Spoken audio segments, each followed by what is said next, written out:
අද බද තුලදී හැමදාම සරුණා හැමදාම අවුරුදු හැටියට සලකන්න අපි පුරුදු වෙලා ඉන්නේ එකයි.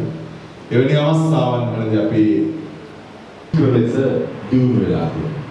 ඒවා හොඳ පැති තියෙනවා වගේම සමහරක් වලදී ක්ෂණික ප්‍රතික්‍රියා දැක්වෙන ඕක අපිට වෙන වාසි වල කරා. හැබැයි ජපානයේ වැළුවා කුඩා දරුවෝගේ අධ්‍යාපනය ගැන. මානෙන් ගින්ස්ලා ඔය මොන්ටිසෝරි අධ්‍යාපනය ලෝකයේ ව්‍යාප්ත කරන්න බැලුවා. ජපානයේ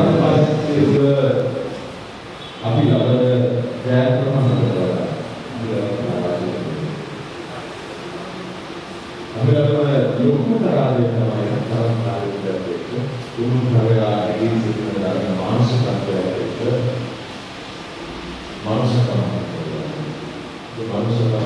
කොච්චර අතරතුර දුන්නා කොච්චර සුබ කරනවා කොච්චර නාලා කතා කරලා පිටේ අත කියනවා මගේ දරුවක් නැති ජයග්‍රහණයක්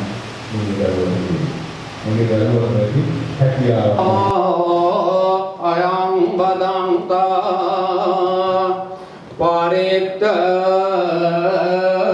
ධම්මස්සවන කාලෝ